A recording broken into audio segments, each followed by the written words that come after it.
ជំរាបសួរនេះគឺជាវីដេអូចែកម្លែកអំពីគណិតវិទ្យារបស់ជនដែលមានពិការភាពផ្នែកភ្នែកហើយថ្ងៃនេះគឺខ្ញុំនឹងមកចែករំលែកទៅលើលំហាត់គំរូទី3ជំហានទី2ប្រមាណវិធីបូកមួយខ្ទង់បូកនឹងមួយខ្ទង់មានន័យថាខ្ទង់រាយបូកនឹងខ្ទង់រាយហើយជំហានទី2នោះគឺវិធីលឿនគឺការបូកបែបវិធីលឿនហើយជាវិធីដែលជនដែលមានពិការភាពផ្នែកភ្នែកគឺធ្វើប្រចាំជាប្រចាំតែម្ដងគឺគេប្រើវិធីមួយហ្នឹងតោះអញ្ចឹងចាប់ផ្ដើមទាំងអស់គ្នា3បូក1 3គឺតាំងនៅខាងស្ដាំនៃក្បាច់ឈរនៅលើខ្ទង់រាយ1តាំងនៅខាងឆ្វេងនៃក្បាច់ឈរនៅលើខ្ទង់រាយអញ្ចឹងយើងត្រូវបញ្ចូល1មក3នេះខាងស្ដាំនេះហើយយើងបញ្ចូលទាំងអស់អញ្ចឹងទាំងអស់នៅខាងឆ្វេងប្រហែលគឺ1អញ្ចឹងយើងបញ្ចូល1មាន1បញ្ចូលទេនៅខាងក្រោមគឺមាននេះមួយក្របនេះបញ្ចូលមកអញ្ចឹងយើងបញ្ចូល1អស់តែម្ដងគ្រប់អញ្ចឹងតម្លាក់1ឆ្វេងចោលតែយើងស្ទាបមើលថាឃើញប្រមាណគឺឃើញ4បន្តទៀតគឺ3បូកនឹង2 3តាំងនៅខាងស្ដាំនៃក្បាច់ឈរនៅលើខ្ទង់រាយ2តាំងនៅខាងឆ្វេងនៃក្បាច់ឈរនៅលើខ្ទង់រាយហើយយើងបញ្ចូល2ទៅក្នុង3នៅខាងស្ដាំនេះឯងអញ្ចឹងយើងបញ្ចូលវិធីលឿនគឺបញ្ចូលម្ដងទាំងអស់អញ្ចឹងយើងបញ្ចូលទាំងអស់ប្រហែលគឺ2មាន2បញ្ចូលទេយើងមើលឬអ្នកជនមានការភាពស្ទាបមើលមានទេខាងក្រោមខ្ទង់រាយមានទេគឺមានតែមួយគ្រាប់ទេតែយើងត្រូវបញ្ចូល2អញ្ចឹងយើងត្រូវបញ្ចូលម្ដងទាំងអស់យើងអត់មាន2គ្រាប់ទេយើងទៅរយណា2គ្រាប់បាទនេះអត់មានអាក្រប់នេះយើងត្រូវទៅមើលឯណាគឺមើលខាងលើខាងស្ដាំនៅលើខ្ទង់រាយដូចគ្នាខាងលើគឺមានមួយគ្រាប់ស្មើតម្លៃនឹងស្មើតម្លៃ5អញ្ចឹងយើងខ្ចី5មក5យក2 5យក2នេះយក2នេះចេញ2ខាងឆ្វេងនៅសល់ប្រមាណសល់3អញ្ចឹង3ខាងស្ដាំនេះទម្លាក់ចុះយើងបូកហើយឃើញអញ្ចឹងយើងលុបឆ្វេងចោល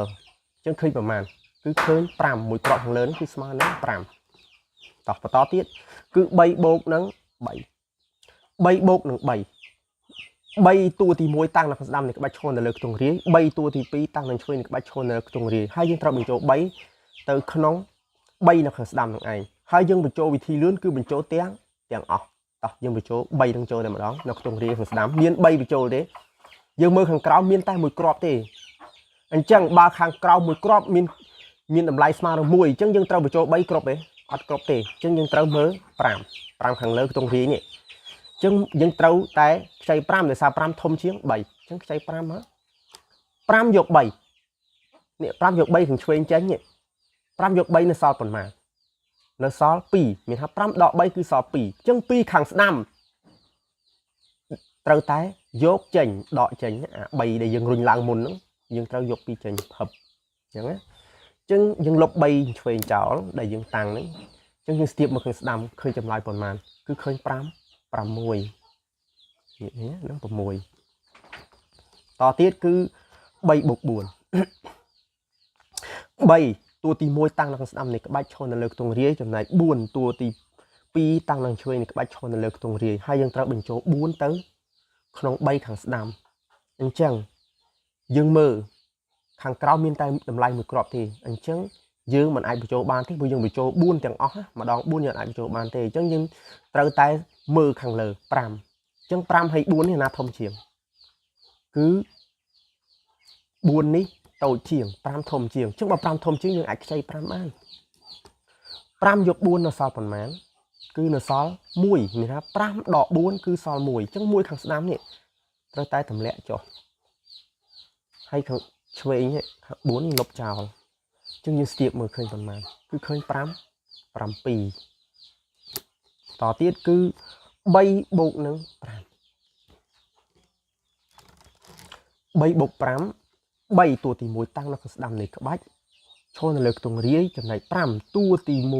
2តាំងនៅខាងឆ្វេងនៃក្បាច់ឈរនៅលើខ្ទង់រាយហើយយើងត្រូវបញ្ចូល5អញ្ចឹង5លក្ខណៈពិសេសជាងច្រើនលេខពិសេសជាងគេមានថាពិសេសជាងលេខផ្សេងអញ្ចឹងយើងមាន5ស្រាប់យើងមិនបាច់ទៅមើលណាច្រើនទេយើងយក5រុញចូលភ្លុបតែម្ដងព្រោះមានស្រាប់រុញ5អញ្ចឹងនៅពេលរុញ5មានត្រូវដកអីទេអត់ទេព្រោះយើងត្រូវការ5យើងមាន5ស្រាប់យើងរុញ5មកគឺគ្រប់តែម្ដងដូចយើងឲ្យលុយគេអញ្ចឹងមានន័យថាយើងត្រូវទិញនំគេ1 500យើងឲ្យគេ500ទៅគឺវាចប់ហើយមិនបាច់អាប់អីទៀតទេអញ្ចឹងដូចគ្នានេះគឺចម្លើយគឺឃើញ8រូបរាងបែបហ្នឹងបងប្អូនព្រោះយើងធ្លាប់រៀនខ្ទង់ហើយអញ្ចឹងយើងងាយស្រួលទេ3បូកនឹង6 3តាំងនៅស្ដាំនៃក្បាច់ឈរនៅលើខ្ទង់រាយ6តាំងនៅខាងឆ្វេងនៃក្បាច់ឈរនៅលើខ្ទង់រាយយើងត្រូវបញ្ចូល6ទៅក្នុង3ខាងស្ដាំនេះអញ្ចឹងយើងមើលខាងក្រោមនេះមានមួយគ្រាប់អញ្ចឹងយើងអាចរុញខាងក្រោមឡើងតែម្ដងកើតទេហើយខាងលើគឺ5មានតែមួយគ្រាប់តែ5នោះវាតូចជាង6អញ្ចឹងយើងត្រូវបញ្ចូល6ចុះបើយើងមើលទាំងមូលថាតើយើងមាន6បញ្ចូលអត់មានខាងក្រោមមួយគ្រាប់និងខាងលើមួយគ្រាប់ខាងលើ5ខាងក្រោម1អញ្ចឹង5 9 6អញ្ចឹងយើងរុញ6ចូលលឹបអញ្ចឹងមកយើងលុប6ចោលឆ្វេងចោលហើយយើងមានត្រូវ6 16អី6 11 0អញ្ចឹង0បាច់ចាំរុញអីទៀតអញ្ចឹង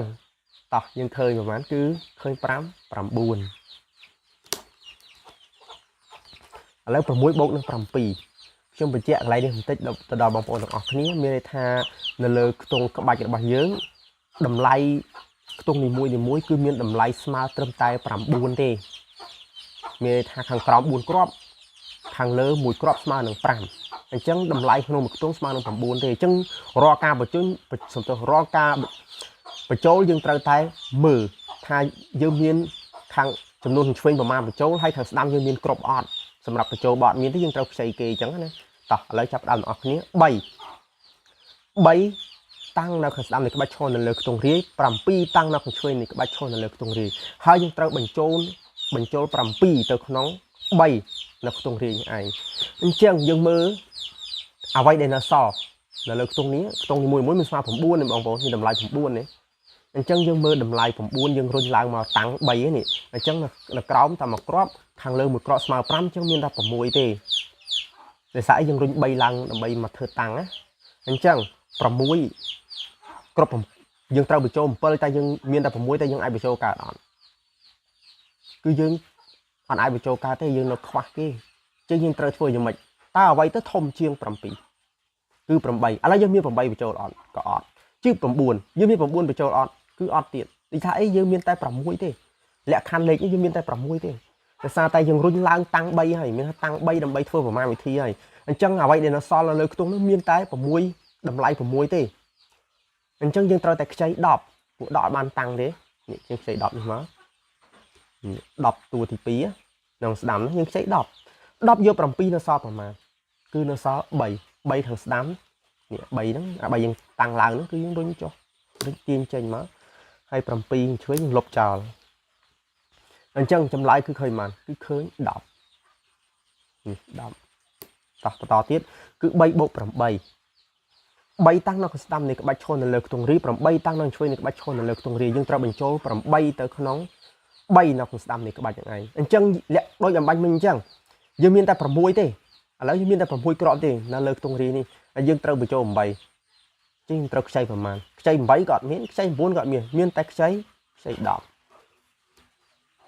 10តួទីខ្ទង់ទី2ខ្ចី10